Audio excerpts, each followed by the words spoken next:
ये बोल पाती है। अगर ये भी हराम का खाए हुए होता, गलत पैसा खाए होता, गलत अन्न खाए होता, तो जिद्या सत्य बोल नहीं पाती। धर्म के लिए मरने को मिटने को तैयार है जब चाहे। अगर कोई अधर्मी सोचता हो कि गोपाल दास किसी चिड़िया का नाम है, ये छुई मुई का बच्चा है, हाथ लगाओगे तो मुरझा जाएगा, ये उस माँ ने वो शेर जना है कि अंत आखिरी समय तक एक बिलड़ के कतरा भी अंदर रहा तो वीर गति को प्राप्त होगा, दुर्गति को प्राप्त नहीं होगा। लड़ते लड़ते फिर आगेगा। और जब अंतिम समय होगा तो इस गोपाल दास का एक वायदा होगा अपने परिवार से भी कि मौत जब गले लगाएगा, एक हाथ मूंछ पे होगा और चेहरे पे मुस्कुराहट होगी, वो जीवन का अंतिम दिन होगा। ये ना मौत से घबराएगा, ना दुराचार से घबराएगा, समाज को सदा आगे बढ़ाएगा। सत्य भी वही बोल सकता है। बाकी तो आप देख रहे होंगे किस किस तरह का समाज को दूषित कर रहे हैं लोग। बोलो वृंदावन बिहारी लाल की जय। श्रीमन नारायण नारायण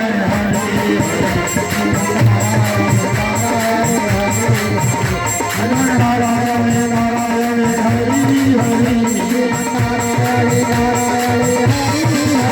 हरि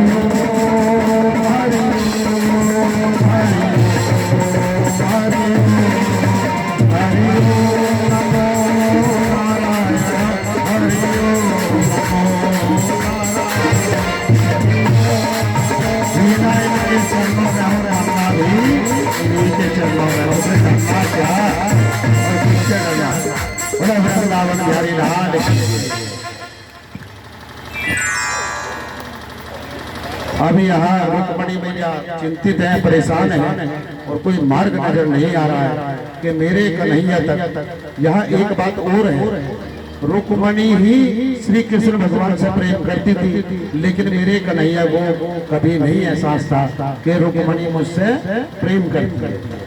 वो जानते भी नहीं, लेकिन नारायण थे तो इतना जरूर मानते थे कि वो लक्ष्मी है रुक्मणी, मेरे सिवा उसका कौन है, मैं ही तो हूँ, मैं ही हूँ। और एक दिन ऐसा समय आएगा कि खुद नारायण ही मुझे बुलाएगी और तब नारायण मस्ती में जाएगा। बोलो वृंदावन बिहारी लाल की जय। तभी रुक्मणी मैया ने एक ब्राह्मण से कहा कि ब्राह्मण देव, आप मेरा एक छोटा सा कार्य कर दोगे। पंडित जी ने कहा कि हाँ बोलो। कहा आप मेरे राज्य के ब्राह्मण हो, लेकिन किसी को ये बात बताओगे नहीं। कहा नहीं बताऊंगा। कि ये एक पत्र लो और पत्र को खोल के मत देखना, जाके कन्हैया जी के हाथ में दे देना और जो जवाब मिले मुझे आके जरूर बता देना। क्या बोल दिया कन्हैया जी।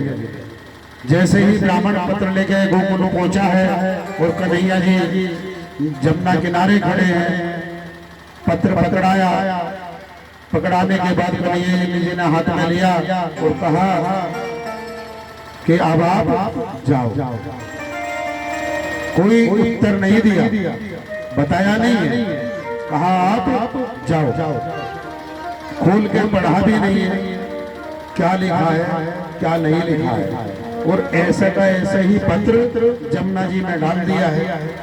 उधर आगे राधा मैया स्नान कर रही थी बरसाने में, जैसे ही पत्र वहां तक बह के पहुंचा है तो वो पत्र राधा मैया के हाथ लगा है और कन्हैया जी ने कहा कि बलदाऊ भैया अब रथ तैयार कर लो, हमें किसी ने पुकारा है और जब जब मेरा भक्त पुकारता है, कष्टों में उसे घिरा होता है, मैं स्वयं दौड़ के जाता हूँ। बलदाऊ भैया ने कहा जाना कहाँ है?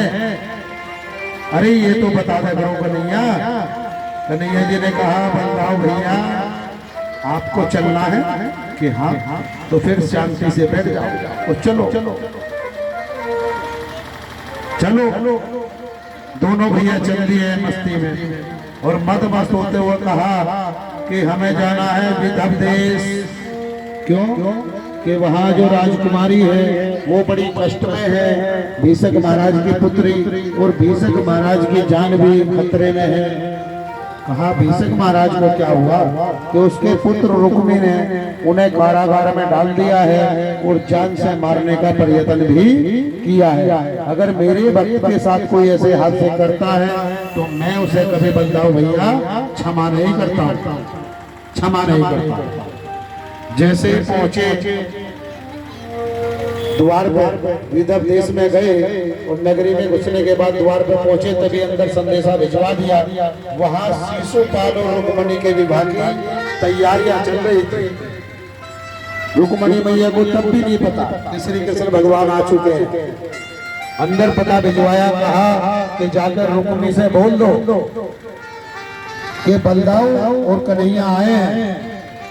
वहां शिशुपाल महाराज अपने सेहरा वेरा लगाकर तैयार थे और 7 फेरे होने में थोड़ा समय था। तभी अंदर संदेशा गया कि बलदाऊ भैया और श्री कृष्ण कन्हैया आए हैं। शिशुपाल को जैसे ही पता चला, उन्होंने रुक्मी से कहा कि रुक्मी, ये बड़ा छलिया है जो कृष्ण है, ये क्यों आया है, किसने बुलाया है, ये तो बताओ। रुक्मी ने कहा कि हमने तो कोई संदेशा नहीं दिया। कहा भीष्म महाराज ने कि वो तो कैद में है, लेकिन हमें पता भी नहीं, हो सकता है। कहा तो पूछ के आओ कि इन्हें किसने संदेशा दिया। जैसे ही गए रुक्मी ने कहा, प्रणाम किया।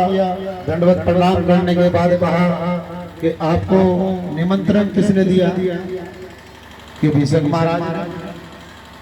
अब वहां रुक्मी महाराज ये नहीं बोल सकते कि वो कैद में है। कारण है कि नारायण के सामने अगर ये बोल दिया कि मैंने अपने पिता को कैद में डाल रखा है, तो ये कुछ भी कर सकता है। जिससे दुनिया डरती हो, स्वयं शिशुपाल इतना बड़ा अत्याचारी है, इनके प्रवेश होने से घबरा गया है। ये बोल रहा है कि कन्हैया कुछ भी कर सकता है, और इन्हें अगर पता चला कि मैंने पिता को कैद में डाल रखा है तो ये मेरी हत्या करने में समय नहीं लगाएंगे। इसलिए जुबान नहीं उठी। कहा अच्छा हो सकता है। कहा कहाँ है भीष्म महाराज, के अंदर है, कि भीष्म महाराज को भेजो। कारागार में तभी गया रुक्मी, और कारागार से भीष्म महाराज को निकालने के बाद कहा कि आप तो मेरे पिता हो, जो मेरी भूल हुई है उसे क्षमा कर देना।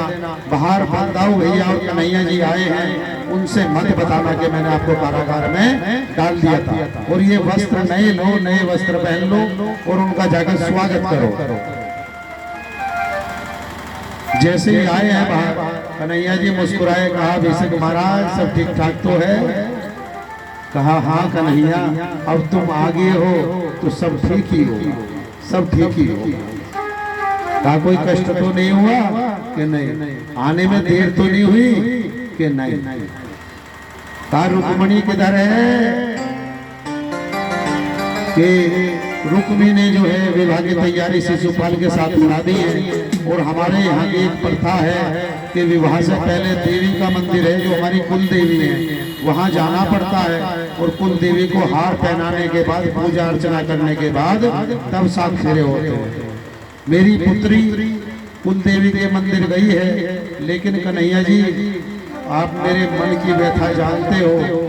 तभी श्री कृष्ण भगवान ने कहा कि भीष्म महाराज आप चिंता ना करो, मैं दशा भी और दिशा भी सब जानता हूँ, अब करना क्या है ये भी मैं जानता हूँ।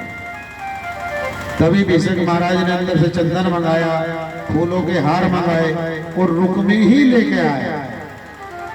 कहा कि रुक्मी तिलक करो श्री कृष्ण भगवान को, बलदाऊ भैया को, और गले में माला डालो, दंडवत प्रणाम करो। जैसे किया तो कन्हैया जी ने कहा अरे चलो ये स्वागत हुआ, ये तो अच्छी बात है, पर शिशुपाल किधर है, जबकि बुआ का लड़का है, डरा हुआ बैठा है, छिपा हुआ। कहा किधर है, कि नहीं शिशुपाल तो नहीं है यहाँ। तो फिर शादी किसके साथ हो रही है, रुक्मणी की।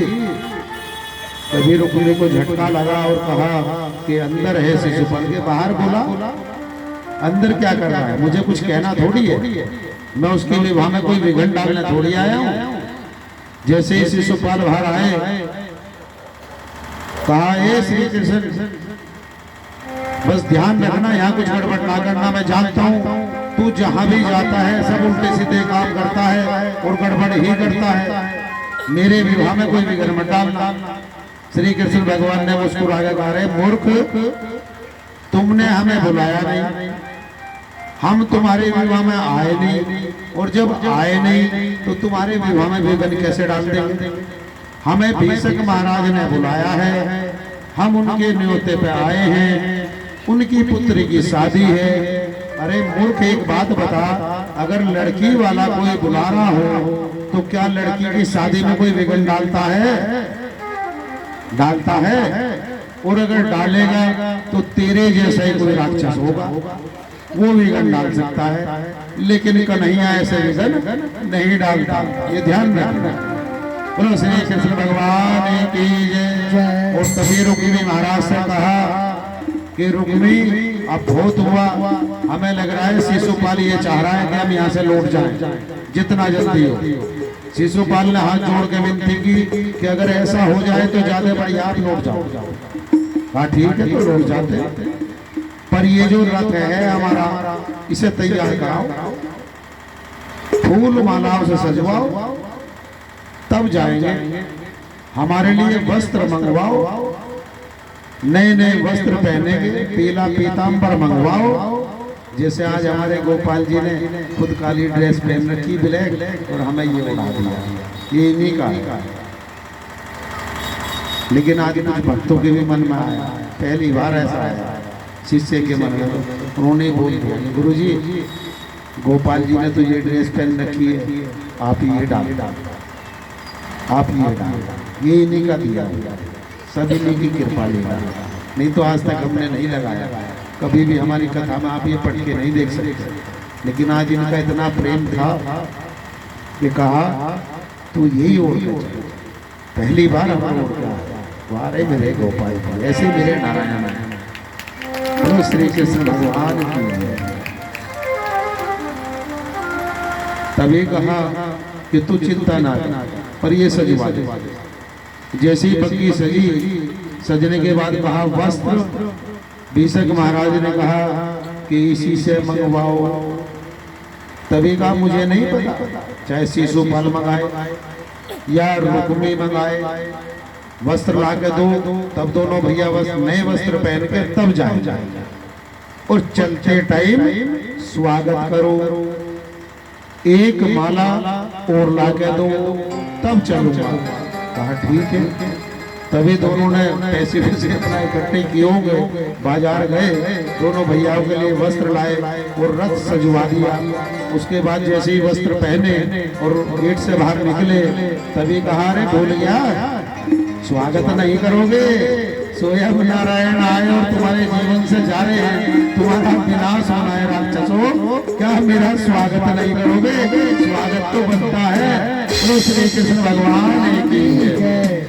जैसे ही चले तभी भीष्म महाराज भी आए और प्यार से लखा के बस एक बार हाथ जोड़ के विनती की और कहा, हे कन्हैया, मेरे दामाद तुम ही बनी, तुम ही बनी। कन्हैया जी ने तभी कहा कि तथास्तु, चिंता ना करो भीष्म महाराज, वही इंतजाम कर दिया है कि कल कोई तुम्हें ये भी ना कह सके कि तुम्हारी बेटी को लेके कोई भाग गया, वो सब व्यवस्था करा रहा हूं। रुक्मी से रे धरा, अब हम चल रहे हैं, माला किधर है, और दोबारे चंदन लगाओ। जैसी रुक्मी ने तिलक किया, माला दी, हाथ जैसे गले में डाल रहा था, श्री कृष्ण भगवान ने हाथ में माला पकड़ ली और कहा कि ये समझ के मेरे गले में ही आ गया। तभी कहा सारथी, रथ कुल देवी के मंदिर की ओर ले लो।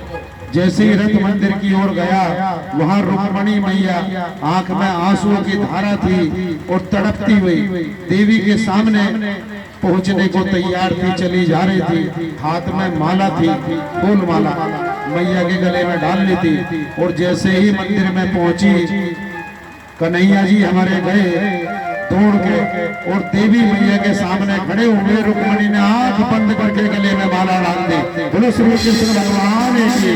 तभी कन्हैया जी ने जो माला हाथ में थी वो रुक्मणी के गले में डाल दी और गले में डाल के हाथ पकड़ के कहा, रुक्मणी भागव भागव भागव तोड़। जैसे ही दौड़े हैं शिशुपाल ने देख लिया है कि कन्हैया के साथ रुक्मणी भागी जा रही है। कहा, रे रुक्मी देख, छलिया ने वो छल कर दिया है, फिर वो भागा वाला रुक्मणी को लेके तेरी बहन को लेकर आ गया है, तेरी बहन को लेकर आ गया है। दोनों दौड़ रहे पीछे, दौड़ते दौड़ते रास्ते में आगे रथ लगाया और रथ रोक लिया। जैसे ही रथ रोका रुक्मणी मैया हाथ जोड़ने खड़ी होगी बलदाऊ भैया के सामने। कहा, बलदाऊ भैया तुम मेरे देवर नहीं हो, मेरे भाई हो, पर एक विनती है। कहा, क्या? कि मेरे भाई की हत्या, ये श्री कृष्ण कहिए मेरे भाई की हत्या ना कर दे। बहुत राक्षस मारे हैं पर मेरे भाई को ना मार दे। अरे नालायकों,